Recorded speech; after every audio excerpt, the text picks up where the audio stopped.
विगत वर्षों में देखा गया है कि डीएलएड की सेमेस्टर परीक्षाओं के दौरान लगातार सामूहिक नकल और पेपर आउट जैसे मामले प्रकाश में आते हैं। इस मामले को लेकर के इस बार सचिव परीक्षा नियामक प्राधिकारी कार्यालय गंभीरता से एक्शन ले रहा है।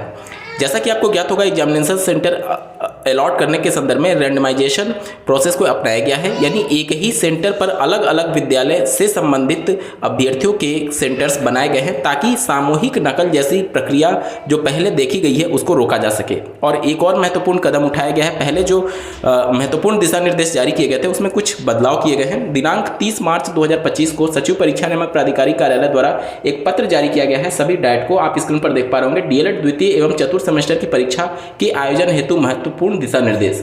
यहाँ पर जो अंतिम दिशा निर्देश जारी किया गया था वो 24 मार्च 2025 को जारी किया गया था।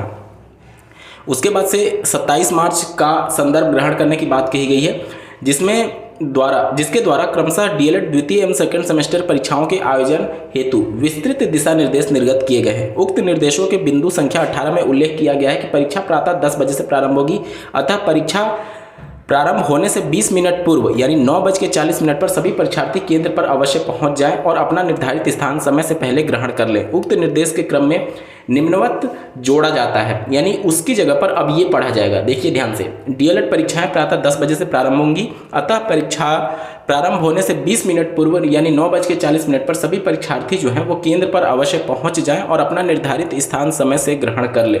जिसके पश्चात परीक्षा केंद्र के मुख्य द्वार को बंद कर दिया जाए।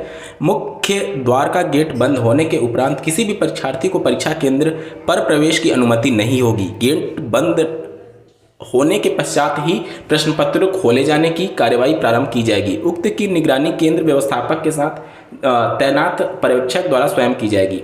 तो ये बहुत ही महत्वपूर्ण कदम है, क्योंकि विगत वर्षों में देखा गया है कि जब पेपर निकाले जाते हैं कक्ष तक पहुंचाने जाने के संदर्भ में, उससे पहले 10 से 15 मिनट में ही पेपर आउट जैसे मामले प्रकाश में आते हैं। वहां पर स्नैप्स लिए जाते हैं और उसको वायरल किया जाता है। तो ये सारी चीज़ें काफ़ी हद तक सुचारू रूप से अगर होती हैं तो काफ़ी हद तक जो नकल परीक्षाएं होती थी उस पर काबू पाया जा सकता है। और ये बहुत अच्छा कदम है सचिव परीक्षा नियामक प्राधिकारी कार्यालय द्वारा।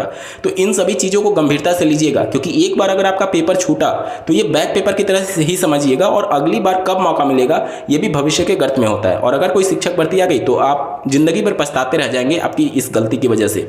तो एग्जामिनेशन सेंटर पर कोशिश करिए कि आप आधा घंटा पहले ही अपने सीट पर जाकर के बैठ जाइए, क्योंकि 20 मिनट तो कंपलसरी है कि आपको सीट पर बैठ जाना है। उसके बाद मेन गेट बंद हो जाएगा।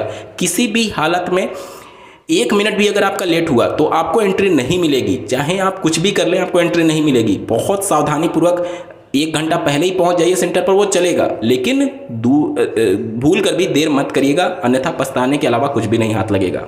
और नकल जैसी चीज़ों से बच करके रहिएगा, क्योंकि इस तरीके का अगर कुछ आपके कॉपी पर लिख दिया जाता है तो आपका पूरा समझ लीजिए सेमेस्टर बर्बाद हो जाएगा।